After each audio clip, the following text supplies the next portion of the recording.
네, 왕 한번 외워볼까요? 태, 정, 태, 세, 문, 단. 요번 주에 공부를 시작하신 분들도 고등학교나 중학교 할 때 이거 한두 번씩은 외워봤잖아요. 태정, 태세, 문단세, 예성, 연중, 임명선, 광인, 효현, 숙경령. 감사합니다. 대부분 여기까지만 외우던데. 영 한 다음에 그 다음에는 이렇게 말하던데. 정, 순, 헌, 철, 고, 순이에요. 우리가 어떻게 말하냐? 영화나 드라마로 굉장히 많이 나온 정조란 임금이 정말 훌륭한 일을 하시다가 안타깝게 1800년도에 딱 돌아가세요. 연도도 외우기 쉽죠? 1800년도에 자기가 죽을 줄도 모르고 죽습니다. 그래서 몇 년? 1863년까지 어린왕, 더어린왕, 바보왕 3명이 등장해요. 그게 누굽니까? 순조, 그의 손자인 헌종. 뒤에 가서 해요. 걱정하지 마세요. 그 다음에 철종이 된단 말이에요. 근데 철종이 후사가 없이 죽으니까 양자로 13살에 누구? 이 명복이를 데려와서 고종이라고 앉혔는데 왕이 너무 나이가 어리니 이 사람의 왕족 중에 양자로 들어왔을 거 아니에요. 이 사람의 생부인 흥선군 이하응. 우리는 뭐라고 기억하죠? 드라마엔 흥선 대원군. 이번에 드라마에도 또 나오던데? 요즘에? 한참 인터넷에 막 검색되는 드라마 있잖아요. 뭐 미스터 선샤인. 위험한 부분을 손댔다 뭐 이랬는데 그냥 가볍게 보면 되지 뭐. 근데 역사니까 왜곡은 너무 안 했으면 좋겠는데 라고 하는데 거기서도 흥선대원군 나왔어. 고종도 나오고. 여기부터를 뭐라고 그래? 근현대사라고 합니다. 여기부터 몇 년까지 우리나라 몇 년에 일본한테 확 잡아먹혔어요. 몇 년? 1910년까지. 여기 한 군데에. 그리고 1910년부터 몇 년까지? 1945년 8월 15일까지 뭐 할 때? 광복할 때까지. 그 다음에 여기서부터 언제까지? 지금까지. 현재까지를 뭐라고 한다? 새 덩어리로 공부를 할 거다라고 하는 거예요. 조금 여기 디테일이 들어가야 되는데 그건 다음에 하기로 하고. 자, 여기를 뭐라고 합니까? 우린 구한말이라고 하고요. 여기를 뭐라고 그래? 일제, 강, 점, 기라고 하고요. 여기를 뭐라 합니까? 현대다라고 하는 거예요. 그래서 뭐라고 해? 근현대사라고 하는 거야. 선생님 현대는 알겠는데 그럼 근대는 어디야? 우리는 조선 후기를 뭐라고 했죠? 조세도 정치 이전을 조선 후기를 뭐라고 불러? 근대 태동기라고 불렀어요. 조선 후기를. 첫 번째 처음 배우신 분들한테 선생님 근대가 뭐예요? 이건 서양에서 역사를 분류하는 방법인데 정치적으로는 무슨 주의? 민주주의. 경제적으로는 자본주의 사회가 등장한 사회를 근대라고 그래. 그럼 영국이나 프랑스는 무슨 혁명을 통해서? 시민혁명과 산업혁명을 통해서 막 부르주아 나오고 공장 돌아가고 할 때를 뭐라고 그래? 근대라고 한단 말이야. 근데 조선 후기를 우린 근대 태동기라고 불러요. 이건 무슨 뜻이야? 우리도 그런 쪽으로 뭐 하고 있었다? 발전하고 있었다. 그런데 누가 쳐들어와서? 일본이 쳐들어와서 막혔다라고 하는 거야. 그래서 이거를 이쪽을 뭐 정도? 강제적 근대화 사회다라고 해서 퉁치고 근현대사라고 하는 거야.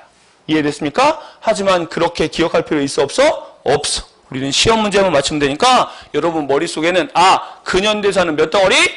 3덩어리. 조선 말에 고종이 어린 나이에 왕이 되고 흥선대원군이 정치할 때부터 일본한테 먹힐 때까지 구한말. 그 다음에 1910년부터 1945년까지가 일제강점기. 그 다음에 현대. 이렇게 3덩어리만 기억하시면 됩니다. 됐어요? 요게 3주, 요거 2주 반, 요거 2주 반에서 딱 8주로 끝냅니다. 됐지요? 자, 이렇게 갑니다. 첫 번째 거 됐어요. 이제 머릿속에 들어왔어. 우리는 근현대사 몇 덩어리로 배운다? 3덩어리로 배운다. 라고 했죠. 자, 그럼 다음에 이제 제가 뭐 그려드려야 될까? 이미지 그려드려야 되죠. 첫 단원 이렇게 썼어요. 이렇게 쓰면 이건 어디야? 구한말. 1863년부터 1910년까지. 그럼 첫 번째는 무슨 사? 정치사 할 거고요. 정치적 사건을 나열할 거고. 두 번째는 뭐 있습니까? 나라가 망하고 있으니까 뭐 해야 돼?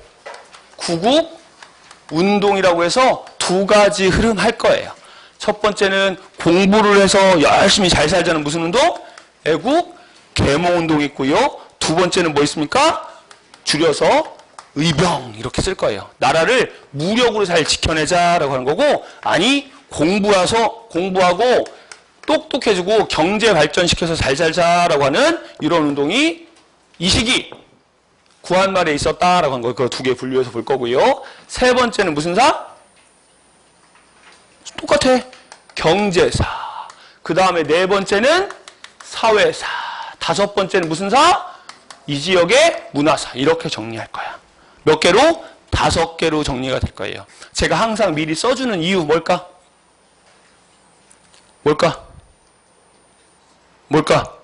제가 그랬잖아요. 기억을 끄집어낼 때도 꺼낼 때도 정리가 돼 있어야 돼, 안 돼 있어야 돼? 돼 있어야 돼. 그래야 찾기 편하다고 했잖아요.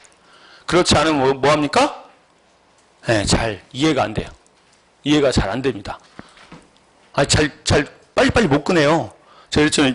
지금 이 옷도 몇 년 만에 입은 건지 모르겠어. 막 찾다 보니까 옷장 정리하다 보니까 입더라고요. 옷장 정리도 아니야. 옷장을 찾다 보니까 다른 우리 집사람 옷장에 4개 들어가 있더라고. 이야, 이거 언제 입던 거지 하고 펄떡 꺼내 입었어. 예, 이거 똑같아. 그렇지 않으면 원할 때 못 찾아요. 그래서 내가 이렇게 분류를 해놓은 거야. 항상 패턴은 정치, 경제, 사회, 문화로 근현대상 가는데 그 사이에 이거 하나 따로 떼서 넣어놓은 거야. 5개. 그러면 가장 중요한 게 뭘까? 얘가 기준이 안 쓰면 나머지 다 세울 수 있어, 없어? 없어. 그래서 정치사가 가장 중요하다라고 하고요. 정치사를 무려 몇 주? 2주 동안 할 거예요. 그 다음에 나머지 건 빨리 쫙 치면 이해만 하면 돼. 그래서 이게 가장 중요해. 정치사. 근데 정치사를 기억하기 좋게 뭐 할 거냐? 제가 연도를 써줄 거예요. 제가 전근대사 하면서는 연도를 거의 외우지 않고 왕으로 기준을 많이 세워주거든요. 아주 필요한 부분 아니면 연도를 잘 말을 안 하려고 해요. 근데 여기는 대놓고 뭐 합니까? 연도를 말해요. 대놓고 연도를 말하죠. 네, 뭐 있습니까? 제가 쓰는 거 다 기억하셔야 돼요. 1863년. 잠깐 여기는 공부하셨던 분도 있고 처음 하시는 분도 있잖아요. 처음 하시는 분은 그냥 아무 생각 없이 위에 써놓으면 돼. 근데 공부를 한번 하셨던 분은 뭐 하면 돼? 기억을 떠올리면 돼요. 첫 번째야, 두 번째야? 이거. 아닌 것 같은데? 자, 첫 번째, 세 번째. 자, 불러. 몇 년? 76년. 두 번째 이상 공부하신 분들은 떠올라야 돼요. 그 다음에 1882년, 1884년, 1894년, 1895년, 1896년, 1897년. 여기에 8자 따라들고 여기에 9자 따라듭니다. 제가 이렇게 써도 이게 뭔지 기억하시면 돼. 기억나? 이제 눈 피하는데? 자, 물어보려면 애들이 꼭 자기가 대답 못할 것 같으면 이렇게 쳐다보면 막 눈 마주치고 빨리. 이거 뭐야? 1896년 뭐 있어? 아관? 파천. 고종이 마누라가 칼빵 맞아 죽어서 겁나서 아관, 러시아 공사관으로 파천 도망갔다라고 하는 거예요. 거기서 서재필이가 찾아와서 뭐 하고 있냐고 울면서 만든 게 독립신문. 그 다음에 독립협회를 만들었다. 그럼 여기 세트 메뉴는 뭐야? 이거 왜 있다고 했어? 그 독립협회에서 98년에 뭐 했다? 만민 공동회를 했다. 내가 해서 여기 98년 이렇게 다는 거야. 여기는 고종이 힘을 얻어서 돌아와서 대한제국, 황제국가를 선포했다. 그런데 아직 독립협회가 시퍼렇게 살아있으니까 맘대로 정치를 못하다가 98년에 독립협회를 뭉개버리고 1899년에 대한제국 국제를 발표하고 뭐 했다? 황제국가의 면모를 뽐내려고 노력을 했다 해서 대한제국 국제라고 해서 이렇게 9번 달아놨어. 처음 배우신 분들은 내가 딱 이렇게 하면 뭔 개소리요 이렇게 나오겠지만 한 바퀴나 두 바퀴 하신 분들은 딱 이렇게 연도를 쓰면 이해가 가야 돼, 안 가야 돼? 가야 돼요. 그게 공부야. 여기는 정치사는 연도를 세워준다고 했어. 오케이? 그 다음 몇 년? 1904, 1905, 1907, 1909, 1910년. 이렇게 기억이 나야 돼. 이거. 13개. 요거 기억하셔야 돼요. 여긴 이게 기준입니다. 처음 배우신 분들도 지금 저게 이거 뭐야 이렇게 하겠지만 정치사가 2주 동안 해서 딱 끝나면 이게 어떻게 돼야 돼? 암기가 돼 있어야 돼. 그래야지 머릿속에서 생각이 다라라라락 돌아가지고 스토리도 쓰고 하는 거예요. 이게 이미지로 딱 세워놔야 돼. 첫 번째는 뭐다? 정치사에서는 가장 중요한 게 뭐다?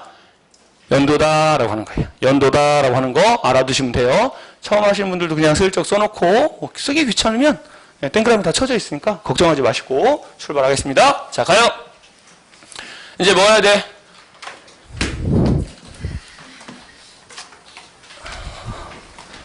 첫 번째 1단원에 1번 무슨 사? 정치사.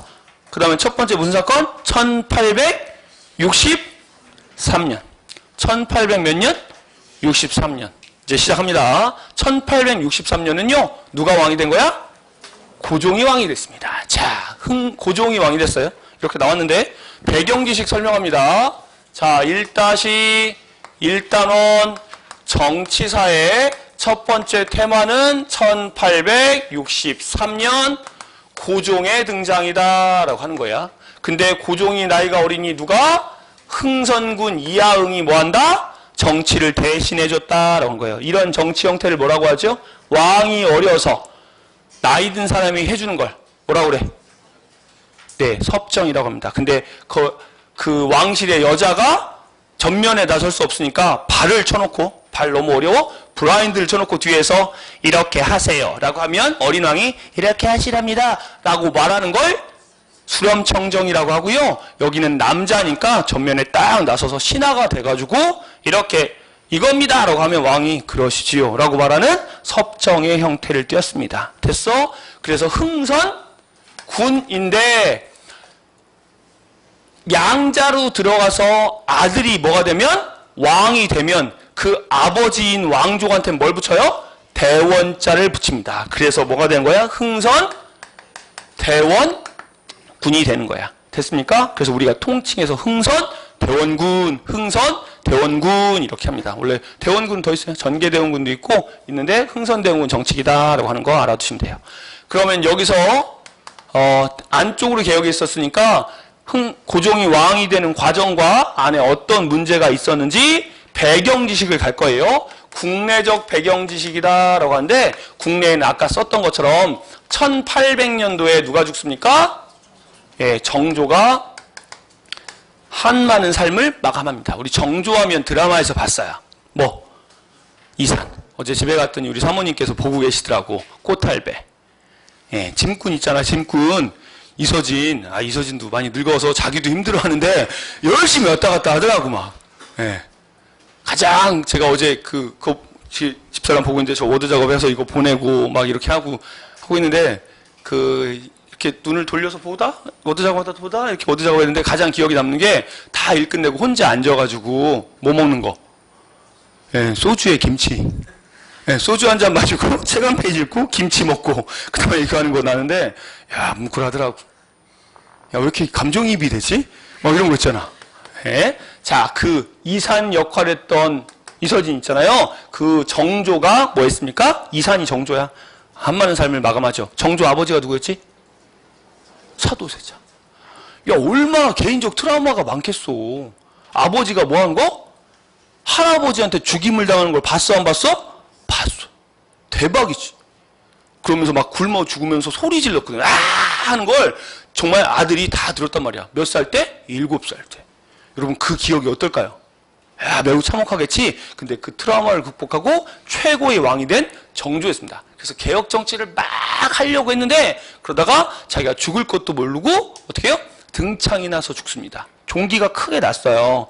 그러니까 아프다 하고 누웠다가 못 깨어나요.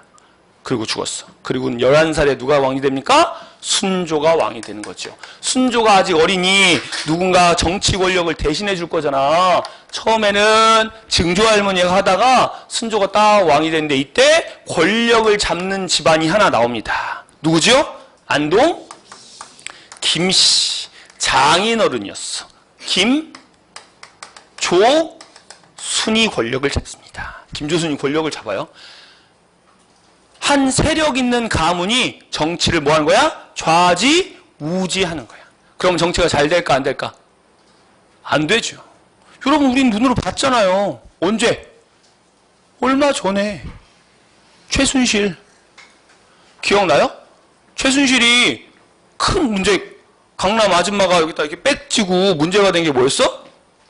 저는 그 강남 아줌마가 정치를 좌지우지했다는 것 중에 가장 기함한 게 시스템을 무너뜨린 게 뭐예요? 문화부 차관을 데려다가 종이를 집어던졌다는 거예요. 김종이라는 사람한테 차를 쭉 타고 오면서 창문 쭉 내리고 아니 그렇게 하라고요 하고 백 딱 집어던지고 그러니까 서류 집어던지고 갔대. 그럼 딱 받고서 문화부 차관이 안녕하세요 이거 했다는 거예요. 여러분 생각해 보세요. 여러분이 들어가면 평생 살면서 특정 부서가 아니면 문체부 차관 볼 일 많을까 적을까? 좋겠지. 그 사람 1급 공무원이야. 1급이라고. 근데 강남 아줌마가 막 집어던지고 했대. 그러니까 정치가 잘 될 수가 있어 없어? 없어. 국민을 위한 정치가 아니라 국민을 위한 행정이 아니라 뭐가 된 거야? 1인을 위한 행정이 된 거잖아. 그럼 나라가 망해 안 망해? 망했잖아. 우리가 눈으로 봤잖아. 이거랑 똑같다고. 이 집안이 정치를 좌지우지하는 거야. 그러니까 정치가 썩어 안 썩어? 썩어 하는 거지. 그런데 순조도 정조의 아들인지라 똑똑해가지고 야 이걸 제껴버려야겠어 라고 했는데 히든카드가 나왔죠. 누구? 아들. 무슨 세자? 효명세자라는 똑똑한 아들이 나와서 아버지가 나이가 들고 효명세자가 나이 딱 드니까 아들한테 맡겨. 아들 아빠는 말이야 이 가문이 너무 싫어. 그러니까 아빠가 뒤에서 쓰고 네가 뭐 하면 돼? 예, 정치를 하면 권력자가 2명이 생기니까 우리가 팀플만 되면 이 집안을 누를 수 있지 않을까? 그러니까 아버지 걱정하지 마세요. 제가 열심히 할게요 해서 정말 정치를 개혁 정치를 막 하려 하는데 죽어. 어린 나이에. 요걸 모델로 만드는 드라마가 뭐야? 구름이 그리는 달빛에서 박보검 역할을 한 게 효명세자야. 효명세자가 어린 나이에 죽어버립니다. 그리고 나서 다음에 누구도 죽어? 순조도 죽어. 요번에는 조선의 신기록, 조선에서 가장 어린 왕이 등장합니다. 우리 청나라는 못 이겨요. 청나라는 3살짜리 왕이 있었어. 마지막 황제가 부이라고 3살짜리가 있었는데 권력자들이 그냥 박아놓는 거야. 여기는 헌종은 몇 살? 아들이었어. 몇 살? 8살짜리 왕이 됩니다. 그게 헌종이었어요. 헌종 때는 권력 집안이 바뀝니다. 왜? 효명세자의 처이자 엄마 쪽 집안 풍양 조씨가 권력을 잡습니다. 외할아버지 이름이 누구예요? 조만영인데 여기가 권력을 잡습니다. 그래서 또 정치를 함부로 해요. 이 집안이. 그러다가 요번엔 누가? 헌종이 후사가 없이 24에 죽으니까 양자를 데려가자잖아. 이 집안하고 이 집안이 파워게임을 합니다. 이거 말고도 이제 몇 개의 집안이 더 있는데 파워게임을 하다가 안동엽 씨가 우리 양자로 조선에서 가장 앉힐 수 있는 멍청한 왕을 앉힙시다. 그리고 딸을 결혼시켜서 권력을 잡읍시다 라는 작전이 나온단 말이야. 그래서 어떻게 했을까? 네, 멍청한 왕을 찾죠. 처음에는 이 흥선대원군이 왕으로 딱 거론이 됩니다. 거론이 되는데 이 사람 너무 뭐야? 편하게 똑똑해. 똑똑한 왕이 나오면 권력자 집안이 정치를 하기가 좋아 나빠? 나빠요. 그러니까 막 찾다가 어디 있었냐? 정조의 아버지 사도세자. 사도세자의 이복 동생 중에 은원군이 있었고요. 은원군의 아들이 전개군이고 이 전개군이 영모에 엮여서 헌종이랑 같은 학년이지요. 영모에 엮여서 강화도로 유배 갑니다. 유배 가면서 아들을 데려갔는데 그 아들이 누구야? 이 원범이라는 아들이에요. 이 원범이한테 아버지가 유언을 남깁니다. 뭐라고? 원범아 절대 공부하지 마. 이야 이런 유언 우리도 들었으면 좋겠다. 아들 공부하지 마 라고 하죠. 그런 유언은 일반적이지 않아요. 왜? 우리나라는 한반도는 과거 제도가 들어온 이후 1000년 동안은 출세하려면 뭐 해야 돼? 공부를 해야 되는 거야. 그래서 여러분한테도 부모님이 공부하라고 하잖아. 그런데 이 이원범은 공부하지 마라는 말을 듣습니다. 왜일까요? 왕족인데 공부를 많이 하잖아? 그럼 주변에 사람이 모이고 사람이 모이면 전하 아니 이렇게 나온단 말이야. 왕을 하셔도 될 제목입니다 라고 나오면 진짜 왕들은 당연히 뭐래? 죽이잖아. 자기도 날라갔잖아. 아버지도 날라갔잖아. 그러니까 그게 싫었던 거야. 그래서 이원범한테는 공부하지 마 라고 유언을 남깁니다. 우리 그런 유언은 잘 들어줄 수 있잖아요. 매우 충실하게 따라줍니다. 그래서요, 천자문 살짝 깨우치고 소학정도, 그것도 언어로 된 거 슬쩍 보고 충실한 삶을 살아갑니다. 뭐 하면서? 농사 지면서. 평범한 뭐처럼? 농부처럼 살아가는 거지요. 그런데 어디? 안동김 씨의 레이더에 이 사람이 들어옵니다. 이래서 이원범이 뭐가 돼요? 왕이 되는 거지요. 그게 누구야? 강화도령 철종이에요. 정말로 멍청했습니다. 그래서 농민 출신이니까 농민의 삶을 이해할 것 같잖아. 그래 막 손가락 돌리면서 저기요, 농민들 세금 힘들어요. 좀 깎아주세요. 이렇게 말하면 안동김 씨가 뭐라고요? 네네네. 아이 오련하시겠어요? 그냥 술이나 쳐드세요. 이렇게 한단 말이에요. 됐어요? 그래서 안동김 씨, 김문군이 권력을 잡고요. 철종 때는 정치가 땅에 떨어집니다. 여러분, 우리가 되게 바보 같은 나라, 조선이라고 생각하죠. 막 배우면서 좀 답답할 때도 있죠? 아니요. 시스템이 매우 발달한 나라입니다. 그래서 몇 년 갔어? 그 전란을 겪고도 500년을 유지한 나라예요. 중국의 평균 왕조가 200년입니다. 그런데 여기서 500년을 버텼다는 건 시스템이 굉장히 좋았다는 건데, 그걸 거의 무력화하는 시기가 이 시기야. 됐어요?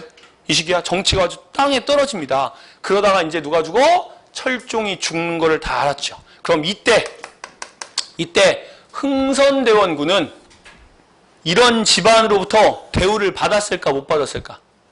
완전 개무시당하죠. 상갓집 개 취급을 받습니다. 여러분, 상갓집 개가 뭐예요? 상갓집 개. 옛날에 공자를 상갓집 개라고 표현했는데, 여러분 평소에는 개 잘 돌봐주죠. 밥도 챙겨주고. 근데 상을 치를 때면 개 신경 써 안 써? 안 쓰지? 천덕꾸러기 신세잖아. 예, 그런 취급을 받아요. 사료가 나올 수 있어요. 김문근, 그의 동생 김좌근이 이렇게 잔치를 하고 있는데 누가 와? 예, 흥선대군이 밥이라도 얻어먹을까 해서 옵니다. 그러니까 박종경이라는 이때 이판인가? 하가 김좌근한테 말해가지고, 아유, 저 뭐 거지가 왔네요. 라고 해서 주면서 무시하고 희롱하는 장면이 나와요. 흥선대군은 그거를 어떻게 했을까? 이겨냈어요. 겉으로 드러내면 돼, 안 돼? 안 돼. 겉으로 드러내서 댐비면 죽이니까, 아이고, 이런 거라도 주니까 감사해요. 아, 저 뒤에서 먹으면 되는데, 뭐, 앞에 뭐라 그래. 내가 뭐, 됐어. 하고 막 먹으면서 돈을 챙겨면서 이를 드륵드륵드륵 갈죠. 내가 왕족인데. 니네 따위가 날 뭐해? 무시해. 하지만 칼을 품고 샥 갑니다. 그러다가 1863년 겨울밤에 철종이 죽어요. 철종이 후사가 없이 죽었어. 그럼 어떻게 해야 돼? 아까 했잖아. 왕족에서 양자를 드려야 돼. 그럼 흥선대군이 들어가냐고? 못 들어가. 나이가 많이 먹었어. 그러면 안동김 씨가 누구를 했을까? 얘보다 더 바보 같은 왕을 앉히고 싶겠지? 근데 그게 안 돼. 왜냐? 저 흥선군이 이를 드륵드륵 갈면서 이 판을 싹 본 거야. 그럼 여기서 가장 박탈감이 드는 사람이 누굴까? 상대적 박탈감이. 권력기마다 밀려나갔잖아. 풍양조 씨는 헌종의 누구? 엄마. 효명세자의 처가 이때 살아있는데 할머니니까 뭐라고 하냐면 조대비, 대왕대비만 나와서 조대비가 살아있었단 말이야. 근데 조대비가 이렇게 권력 잡았을 땐 되게 좋아했다가 얘네가 권력 잡으니까 뒷방 할머니 측으로 하니까 이를 갈고 있었어. 근데 여기서 세자를 그러니까 후계자, 양자를 결정할 수 있는 건 왕실의 가장 어른이 누구야? 조대비야. 흥선대원이 이 판을 읽고 조대비하고 연락을 계속합니다. 조대비의 조카하고 매우 친하게 지내요. 딱 철종이 죽자마자 조대비가 움직입니다. 안동김 씨에게 알리지 않고 뭐라 그래? 예, 자기 밑에 있는 상궁한테 가마를 내려서 흥선군을 불러와라 라고 합니다. 그 밤에 11월 밤에. 그래서 흥선군이 가마를 타고 딱 들어가요. 그래서 딜을 하는 거죠. 후사를 결정하고 싶은데 누구한테 있어? 흥선군한테 아들이 있었습니다.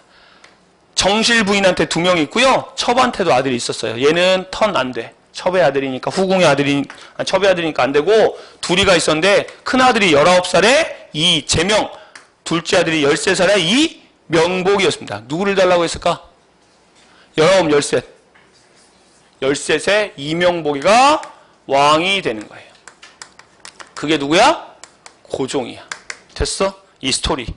선생님, 그럼 이거는 꼭 알아둬야 돼? 아니, 그냥 읽고 있으면 돼. 근데 만약에 아까 말한 것처럼 궁도령이라고 하고 상같이 개 취급을 받는 사람이 나온다. 사료를 쭉 읽어봤는데 그럼 누굴 딱 떠올리면 돼? 흥선대원군을 딱 떠올리면 되는 거야. 그냥 이야기를 하나 듣고 아 이런 이야기가 있었구나 보면 돼. 자 이게 국내적 사정이고 흥선대원군이 뭐 된? 왕이 된 이야기입니다. 이제 가요. 첫 번째 무슨 정치? 세도 정치를 하고 있었다. 그럼 두 번째 세도 정치기에 정치 잘 됐을까 안 됐을까? 안 됐지. 왜? 최순실이 인사건 갖다 전행한 것처럼 이때도 똑같아. 뭐해? 매관? 매직을 세도 가문이 합니다. 돈 벌려고. 관직을 뭐하고 팔아요? 사고 판다. 그 다음 뭐해? 관직을 샀어. 자, 한번 볼까? 자, 이번에 합격할 거니까. 공부 시작한 지 얼마 안 됐죠? 2주 됐죠? 자, 이제 물어봅니다. 자, 공무원. 5천. 사한사. 고민 너무 하지 마. 진짜 없어. 여러분, 5천이면 사야 안 사요? 사야지 무조건 코리아. 왜? 2년 뽑는다 공부 안 하고 야 이건 무조건 사야 되는 거야. 그래서 그거랑 똑같아. 관직을 사고 파는 거야. 지방 수령 이게 함이 정해져 있어. 거기 돈을 얼마 채우면 뭐 있습니까? 현령, 현감, 부사, 목사까지 딱 파는 거야. 그럼 가면 그런 관리 뭐 돼? 탐관, 오리. 관직을 탐하는 나쁜 관리가 되죠. 5천만 원 들여서 관직 하나 샀어. 그럼 얼마 뽑아야 돼? 얼마 뽑아야 돼? 어? 야 되게 착하다. 500? 그럼 얼마야? 한 2억은 뽑아야지. 야, 이런 생각해봐. 본전 5천 빼고. 그 다음 뭐 해야 돼? 아, 생활비 좀 뽑아야지. 명예가 있는데. 그러면 한 5천 쓰고. 그 다음에 뭐야? 다음에 또 5천짜리 갈 거야? 아니, 관직 나면 좀 큰 거 써야 되잖아. 그럼 얼마짜리? 1억짜리는 가야 될 거 아니야. 그럼 얼마 뽑아야 돼? 2억은 뽑아야 된다고. 그동안 백성들은 죽어 안 죽어? 죽어 나자빠지는 거지. 그래서 형성된 게 뭐야? 삼정의 문란이라는 거야. 이거 우리 전근대사 5주차에 배워요. 자, 삼정이라고 하면 뭐 있어? 전정이라고 해서 무슨 세? 토지세. 군정이라고 해서 군대 안 가고 내는 세금. 그 다음에 환국이라고 해서 쌀 꿔주는 세금이란 말이야. 이거 문란 생겨 안 생겨? 생겨. 백성들이 난리가 나는 시기가 이 세도 정치입니다. 됐어요? 이때 누가 권력을 잡았다고? 흥선 대원군이 권력을 잡았어. 그럼 이거 어떻게 해야 돼? 이거 어떻게 해야 돼? 정리해야 될 거 아니야. 그걸 이쪽으로 들어가는 거예요. 이해됐습니까? 자, 시작하겠습니다. 자, 일단은 구한말 정치사의 첫 번째 사건 흥선대원군의 정치. 연도 외워두셔야 돼. 1863년. 73년까지 갑니다. 1863년 시작이다라는 거 연도 꼭 암기하시고요. 흥선대원군의 대내 개혁이다라고 하지요. 첫 번째 뭐 혁파입니까? 비변사를 혁파합니다. 전근대사를 한 번이라도 들었던 분들은 비변사가 뭔지 아는데 그냥 그거 안 듣고 혹 들어오신 분 계실 테니까 자 비변사 설명 갑니다. 비변사는요 조선 후기 최고 권력기구예요. 원래는 군사 문제를 해결하기 위한 임시기구를 설치했는데 조선 후기가 되면 이 비변사에 전직 현직 정승 영의정 좌의정 우의정이라는 높은 재상들도 다 모이고 판서, 6조의 판서 중에 뭐 빼고?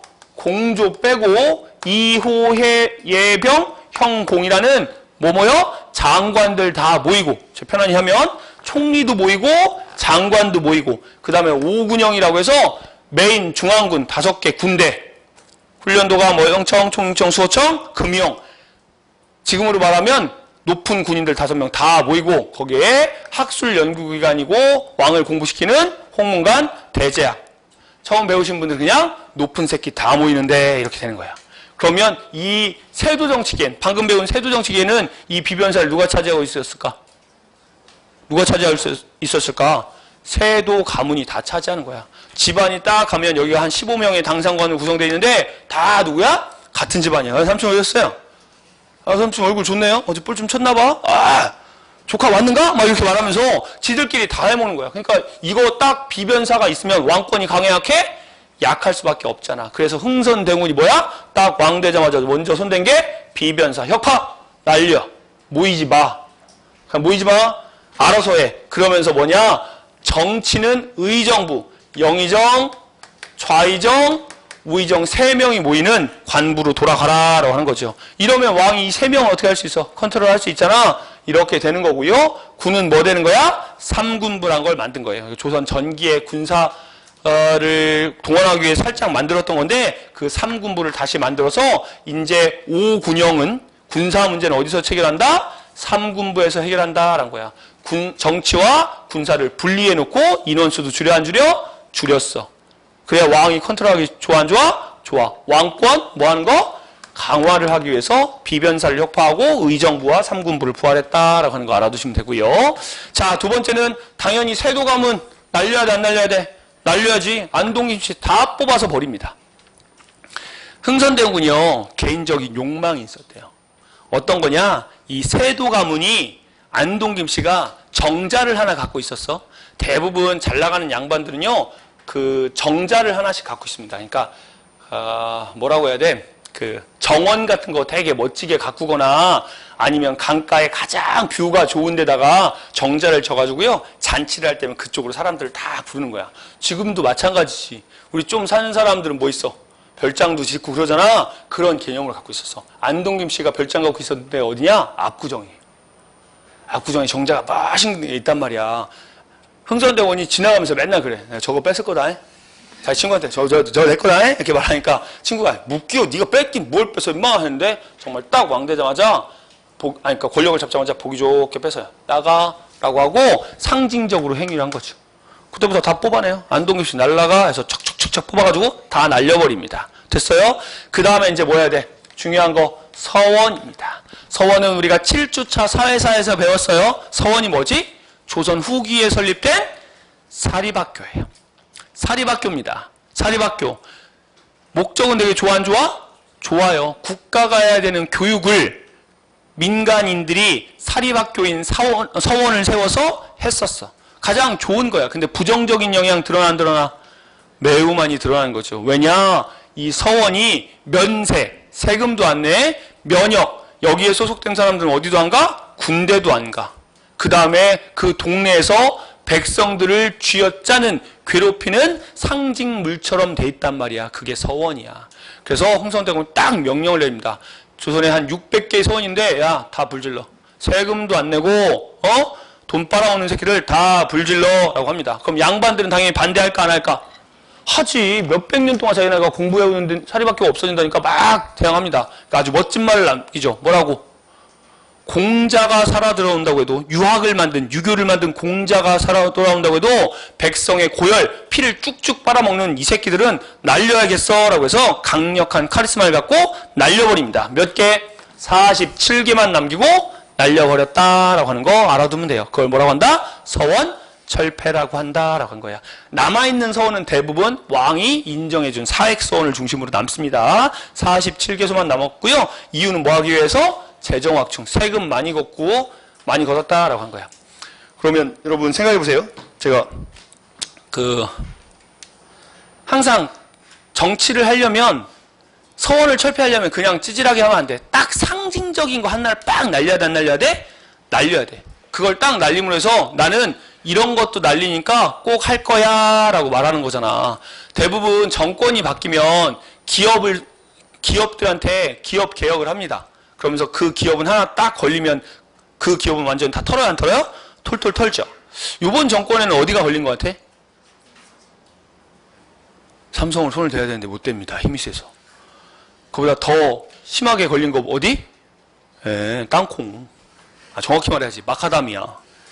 물 팍! 요 팍! 대한항공 다 뛰어들었어요. 조세. 그러니까 그 국세청도 뛰어들고 막 세금도 들고 검찰도 뛰어들고 막 경찰도 뛰고 출입국 관리소도 뛰어들고 해서 지금 난리가 났습니다. 거기는 아마 날아갈 것 같아요. 요 정권이 요 지지율로 한 2년만 더 버텨준다고 하면 대한항공하고 불붙은 아시아나항공은 어떻게 됐어요? 날아가겠죠. 여러분은 공무원 됐는데 와가지고 아시아나항공 들은 것처럼 시장님 막 하면서 춤추라면 하겠어? 여러분 바로 야, 나 시험 보고 들어온 사람이야. 문치를. 야, 이렇게 할 거 아니야. 근데 지금 그렇게 하고 있었잖아. 그럼 그분들이 못 배운 분들이야? 아니, 배울 만큼 다 배운 분들이야. 조직이, 시스템이 그렇게 돼 있는 거잖아. 되게 슬프잖아요. 막 물어뜯어야 돼. 상징적으로 한 기업 딱 해야 돼. 그거는 저는 봐서도요, 거기 있는 구성원들을 위해서 그 두 회사, 비행기 두 회사는요, 어떻게 해야 된다고 해? 깨끗이 없어야 된다고 그래. 그래야 다른 기업들도 뭐야? 저렇게 될 수 있구나라고 쪼는 거잖아. 여기도 똑같아. 서원을 철폐하는데 가장 상징적인 거를 견디는 게 만동묘야. 묘가 설치되는 뭐였습니까? 화양서원이란 걸 때려버립니다. 그럼 화양서원은 뭐냐? 조선 후기에 설치됐는데 가장 상징적인 서원이에요. 어떤 거? 우리한테 임진왜란한테 도와주고 망한 명나라의 황제의 뭘 모신 거야? 위패를 모신 묘가 만동묘고 그걸 모신 서원이 충북 괴산의 화양서원이야. 다시 이해가 안 간다고? 여러분 서원의 기능 중에 하나가 선현 먼저 간 현명한 사람들의 제사를 지내는 기능이 있습니다. 우리가 저 사람은 기려야 돼 라고 해서 제사를 지내주는데 이 제사를 지내는데 만동묘라는 건 위패를 모시는 상징이라고 생각하면 되는데 우리한테 의리의 표상, 우리를 도와준 명나라 황제야. 중국에선 다 버림받은 사람이야. 청나라 시대니까 쓰레기 뒷방 할아버지 취급을 받고 있는데 그걸 갖다가 우리는 의리 있는 민족이야 라고 설치하면서 그걸 제사 지내는 학교가 충북 괴산에 있는 무슨 서원이었어? 화양서원이었어. 양반들한테 굉장히 의미가 있는 서원이었는데 딱 흥선대군이 이거부터 날려요. 야 화양서원 날려. 이건 무슨 뜻이야? 나 이것도 날리니까 나머지 찌질이 새끼들 댐비면 뭐한다? 죽여버린다 라고 하는 거예요. 그래서 만동묘를 철폐했습니다. 됐어요? 이렇게 알아두시면 되는 거 사료 나올 때 봐두시면 되고요. 그 다음에 이런 시스템을 담아서 법을 새로 만들어야 돼 안 만들어야 돼? 법체계 만들어야 되잖아. 그래서 뭐가 있습니까? 대전회통이라는 법을 만들어요. 자 여기서 공부 좀 하신 분들 조선시대 법정 가겠습니다. 메인 4개 갈게요. 세조 때 시작해서 성종 때 완성한 경국대전, 영조 때 속대전, 정조 때 대전 통편. 이걸 왜 말했냐? 정조 때는 대전 통편이고요. 그 다음에 이때는 대전 회통입니다. 회자에 땡그라미 딱 쳐놓으시면 돼요. 고종 때는 대전 뭐가 생겼다? 회통이라는 법이 생겼다라고 하는 거야. 그 다음에 육전조례라고 이거 이제 보충하는 법이 생겼다라고 하는 거죠. 육전이라고 하면 이호해병 형공의 이야기를 담은 거다라고 하는 거예요. 됐지? 자, 그 다음에 가겠습니다. 이제 뭐 있을까? 5번째 가야죠.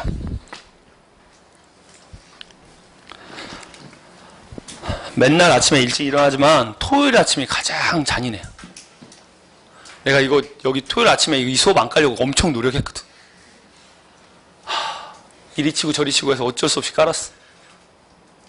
어쩔 수 없이 깔았는데 토요일 아침에 일어나는 건 너무 힘들어요. 왜냐면 가족들이 다 일어나면 괜찮은데 우리 애들은 계속 자고 있단 말이야. 눈 이렇게 떠서 내가 준비하고 있으면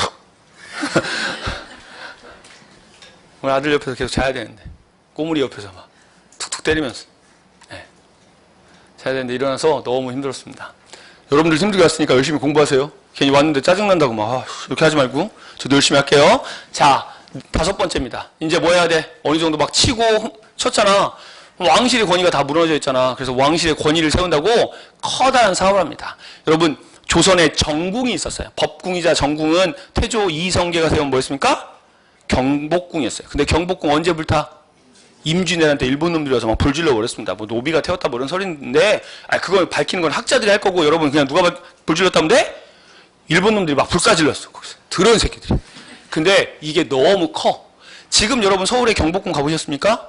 지금 경복궁은요 10분의 1 정도 남아있는 거예요. 그 주변이 다 왕궁이었는데 이게 다 날아간 거야. 그 큰 경복궁을 뭐 해야 돼? 흥성군이 결정합니다. 왕실의 권위를 세우기 위해서 뭐 하겠다? 복원! 이렇게 한 거죠. 예, 경복궁을 중건 다시 건축을 합니다. 근데 문제야. 토목사업을 크게 하면 백성들이 힘들어 안 힘들어? 힘들어요. 자 힘듭니다. 근데 뭘 찍어내냐? 당백전이란 걸 찍어내요. 그럼 여기서 이제 잠깐 이 시대 가장 대표적인 화폐가 뭐였어? 조선 후기. 우리 경제사회 배웠어요. 17세기 인조 때 효종 때 테스트를 해봐서 찍어냈던 화폐가 상평 통보야. 잘 안 쓰이다가 18세기 숙종 때 청나라와 무역이 늘어나니까 이 상평 통보가 많이 쓰여 안 쓰여? 쓰입니다. 상평 통보는 그래서 집에 갔는데 막 동전이 있어. 근데 상평이라고 쓰여있어. 몇백? 몇 천짜린가? 아니요. 몇만 원짜리. 잘 안 나가. 그 정도로 많이 풀려있는 돈이란 말이야. 이걸 막 쓰고 있었는데 그냥 이게 화폐가 잘 돌아가고 있어요. 근데 이제 건축물을 세워야 되니까 뭐가 필요해? 돈이 필요해. 흥선대원이 세상에서 가장 멍청한 경제 행위를 하죠. 뭘 만들어? 이게 1원이라면 이거의 몇 배? 100배가 되는 100원짜리 화폐를 찍는 거야. 느낌이 잘 안 와? 이게 10,000원짜리라면 얼마짜리 화폐를 찍는 거야? 100만원짜리 화폐를 찍어내는 거야. 여러분 상상력을 발휘해보세요. 자, 지금은 최고 큰 돈이 5만원이지. 근데 500만원짜리 화폐를 막 찍어와서 정부가 뿌려봐. 화폐의 가치가 떨어져 안 떨어져? 떨어지지. 그걸 경제용어로 뭐라고 합니까? 인플레이션. 화폐의 가치가 떨어지고 물가가 올라가는 걸 인플레이션이라고 하잖아요. 그걸 발행하는 거야. 됐어? 되게 멍청한 행위였어요. 백성들 좋을까 싫을까?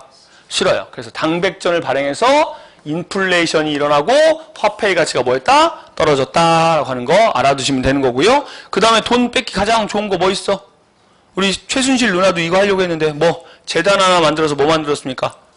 기금 만들었잖아. 전화했잖아 롯데한테. 요즘 면세점 사업 잘 안 된다면서? 아이고 기부금 좀 내봐 라고 하니까 뭐 했습니까? 바로 50억 사고 들어갔잖아요. 이야 좋아. 좋아. 사람들 그래서 권력 잡으려고 하나 봐. 똑같아. 원납전. 원에서 납부하는 돈이다 라고 해서 원납전이란 걸 받습니다. 기부금을 받아요. 근데 사람이 낼 때는요. 이때 사람들은 원납전을 원에서 납부하는 게 아니라 무슨 뭐 하면서 납부한다? 원망하면서 납부한다 해서 원납전이라고 우스갯소리로 불렀다고 하는 거고요. 그 다음에 문세를 징수했습니다. 여러분 문세가 뭘까요? 여러분 그 서울은요. 서울 주변에 이렇게 나성이 쌓여져 있죠. 너무 어렵습니까? 아주 쉽게 가면 서울 가봤어? 남대문 봤어? 안 봤어? 도성이 안 들어가 봤네. 여러분 남대문 아시죠? 북대문 아시죠? 동대문 아시죠? 서대문 아시죠?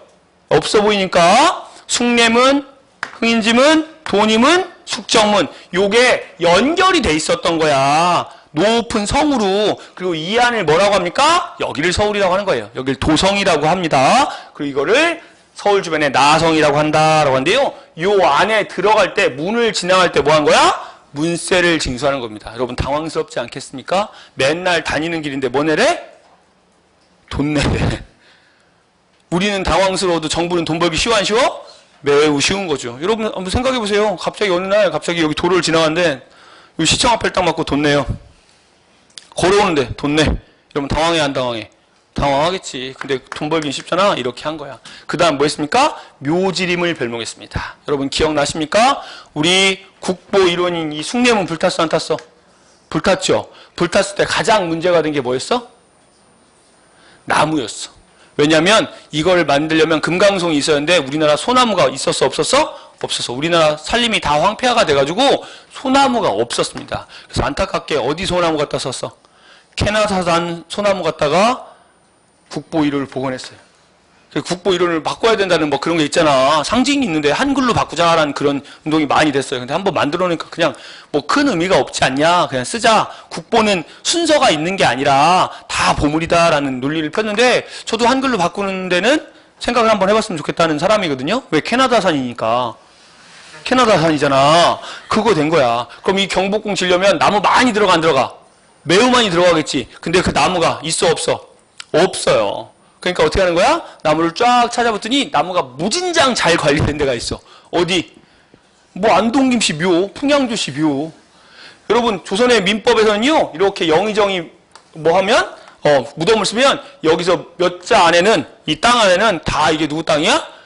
영의정네 집안 땅이야. 평생. 그러다 보면 여기에 나무를 심는데 야 권위를 보여주려고 나무를 진짜 아주 끝장나는 나무를 써가지고 노비를 시켜서 쫙 관리한 거야. 이걸 다 배운 거야. 야 양반들 당황해 안 당황해? 당황하지. 우리 아버지 묘에서 막 나무가 잘라가니까 막 양반들이 저기요 하니까 야 양반이 먼저야 왕이 먼저야 이 새끼들 왕이 먼저야 하고 묘지림을 다 뭐합니까? 잘라왔다라고 하는 거예요. 됐습니까? 이게 다섯 번째 경복궁 중건이에요. 됐지? 그 다음 뭐 있습니까? 삼정의 문란. 아까 했어. 전정, 군정, 황곡이다 라고 했습니다. 전정은 뭐? 토지세. 근데 어떻게 부정했냐? 부자들한테는 안 받아. 가난한 사람들한테는 쪽쪽 짜서 받아 안 받아? 받는다라고 했잖아. 그죠? 여러분 그래서 조세의 누진성이 생깁니다. 우리가 삼성을 되게 뭐라고 하는 이유가 아주 간단해요. 이재용 아저씨가 40대 후반인데 이 아저씨가 재산이 뭐야? 한 2조 정도 된대. 천재였나? 별로 그렇게 보이진 않는데. 근데 문제가 뭐였어? 그 아저씨가 자기 아빠 이건희 할아버지한테 뭘 물려받을 때? 돈을 물려받을 때 세금을 증여세를 냈어야 됐단 말이야. 그러면 그 많은 몇 조의 돈을 모을 때 세금 얼마나 냈을까? 여러분 세금 얼마나 냈을 것 같아? 야, 몇 조 재산 모았잖아. 그러면 아버지한테 물려받은 거 되게 많을 거 아니야. 삼성이라는 이름으로 세금 얼마나 냈을 것 같아? 제가 알기로는 20억이 안 돼. 증여세가 대부분 40%거든요? 60억 받고, 아니 40억인가 받고 16억 냈어. 그래서 우리가 되게 화내는 거야. 난 부자가 싫은 게 아니라 세금을 안 내는 부자가 싫은 거예요. 왜? 우리 같은 서민들은 숨기는 방법을 잘 몰라요. 그러니까 뭐합니까? 톨톨 털려요. 여러분 공무원 되죠? 세금 많이 내 안 내? 여러분 유리지갑이야. 막 꺼내서 낼 거야. 우리는 다 내는데 야 부자니까 더 많이 내고 더 높은 비율로 내야 되는데 안 내서 그래서 환장을 하는 거야. 어디 가면 삼성 보면 뿌듯해 안 뿌듯해? 안 뿌듯하더라. 해외여행 가가지고 막 스마트폰 쓰는데 딱 봤더니 애플이 아니라 뒤에 삼성 있으면 삼성 이렇게 안 된단 말이야. 우리가 그렇게 좋아하는 기업인데 그러면 안 되지. 그걸 이용해서 했으면 세금 내라고. 그거야. 이때가 똑같아. 역사는 반복이에요. 전정 때는요 토지세인데 부자들은 은결이라고 해서 숨겨서 안 내. 숨겨서 안 내. 가난한 사람 뭐합니까? 예, 도결이라고 해서 징수하는데 여러 개 묵조정지정세 엄청나게 많이 냅니다. 그러니까 홍산대공원 이거 바꿔야 돼 안 바꿔야 돼? 바꿔야지. 그래서 은결 숨어있는 토지를 색출하고 그러려면 무슨 사업했다? 양전사업했다라는 거야. 토지를 측량한다. 다시 장부를 만드는 양전사업을 했다라고 한 거 알아두면 돼요. 그리고 군정은 뭐였냐? 군대를 가야 되는 16세에서 60세의 농민이 1년에 몇 필? 한 필씩 내는 균역법을 실시하고 있었단 말이야. 근데 문제는 이때 농민의 수가 많이 줄어 안 줄어? 줄어. 그리고 농민의 수가 줄다 보니까 이 농민한테는 과도하게 세금을 많이 붙여서 농민들이 아주 삶이 도탄에 빠졌습니다. 여러분 기억나십니까? 경제사에서 배우는데 대표적인 거 두 개만 할까? 뭐 있어? 백골, 징포. 우리 아버지 돌아가셨어. 돌아가셨는데 명단에 있대. 내래. 내야 돼. 우리 아들 몇 살이지? 11살이야. 11살이야. 근데 명단에 올라있대. 16 안 됐는데 내래. 원래 우리는 나 혼자 우리 집은 나만 내면 되는데 죽은 아버지 거 어린 아들 거에서 3필씩 내. 그래서 제가 대표적인 시 하나 외워드렸잖아요. 뭐 세조정치기에 정약용, 다산 정약용이 쓴 시 중에 애절양이라는 게 있습니다. 울면서 절, 끊다, 약물, 고추를 자르다라고 하는 거야. 이 세금을 너무 받아가니까 이 사람이 이걸 내다 안 되니까 낫을 들고 자기 고추를 자른 거야. 그리고 막 관아에다가 자기 고추를 집어던지면서 피를 철철 흘리면서 이제 난 남자 아니니까 군역에 의무 없으니까 나 군대 보내지 말라고. 이거 가져가지 말라고. 자기 고추를 자를 정도로 가장 잔인한 세금이었어요. 그런 거야. 그 예절이야. 그러니까 흥선대공 이거 개혁해줘야 돼 안 해줘야 돼? 해줘야 돼. 어떻게 할까? 이제 양반이고 농민이고 할 거 없이 딱 몇 당? 집당 한 필. 양반도 돼. 라고 한 거죠. 그 전에 여러 번 시도를 하려고 했었어. 근데 양반들 뭐야? 기득권을 안 놓치려고 빡빡빡 우겼었단 말이야. 근데 힘이 세잖아. 그러니까 확 날려버린 거야. 그래서 뭘 실시했다? 호포제를 실시했다라고 한 거야. 1호당 한 집당 1년에 몇 필? 한 필 된 거죠. 양반의 특권을 인정하지 않았다. 양반을 이제 날려버렸다라고 하는 거죠. 이해됐습니까? 그 다음에 환곡이에요. 가장 극심했습니다. 왜냐? 아까 탐관오리들이 가죠. 탐관오리들이 가면 뭐 해야 돼? 삥 뜯어야 되잖아. 요거는 국가에 바치는 세금이니까 장난질하기가 힘들단 말이야. 근데 이거는 뭐라고? 쌀 꿔주는 거야. 쌀 없는 사람들한테 백성들한테 쌀 꿔주고 가을에 이걸 받는 건데 요거는 지방 정부에 다 쌓여져 있었습니다. 요걸 갖고 장난질을 하는 거죠. 뭘 해? 뭐 해? 사채놀이를 하는 거지.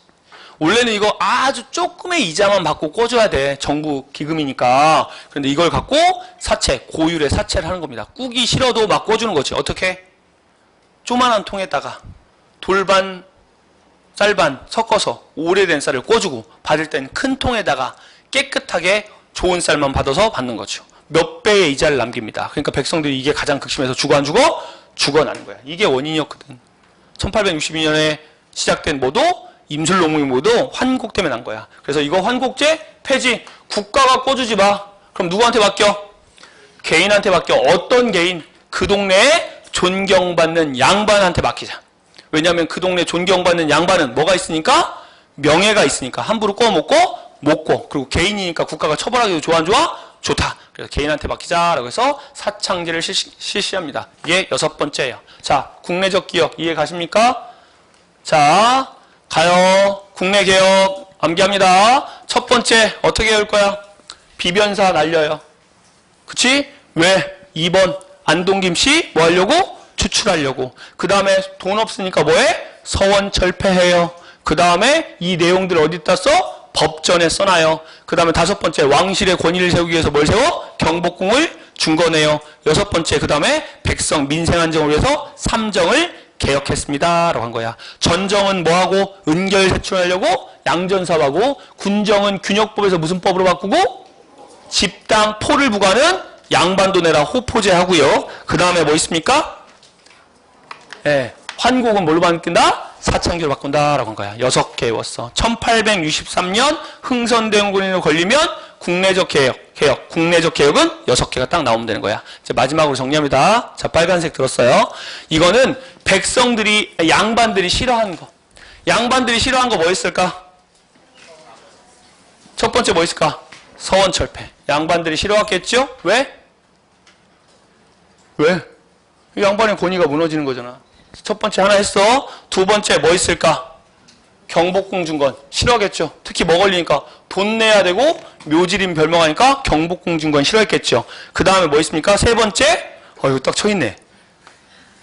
호포제. 야, 양반들이 싫어한 거 3가지 같습니다. 뭐 있습니까? 서원철폐, 경복궁 중건, 호포제. 양반들이 싫어한 거 3개야. 백성들은 다 좋아했어요. 뭐 빼고? 요거 빼고. 너무 끌려가서 일을 하니까 경복궁 타령이라는 거 있습니다. 뒤에 볼 거예요. 이거 빼놓고는 다 좋아했다라고 한 겁니다. 자, 됐어요? 이렇게 외우시면 되는 거야. 구조 보이십니까? 자, 이제 다시 복습합니다. 머릿속엔 이렇게 정리하시면 돼요. 이해 갔다고 했으니까 구한말 됐지? 그럼 여러분 구한말 하는 순간 머릿속에 팍 연도가 떠야 돼. 1860년부터 1910년까지. 첫 번째 정치사 1번 1863년 누구? 흥성대원군의 개혁. 자, 6개 갑니다. 첫 번째 뭐 있어요? 비변사. 어디 없애려고? 안동김씨. 그리고 돈 벌어야 되니까 서원철폐.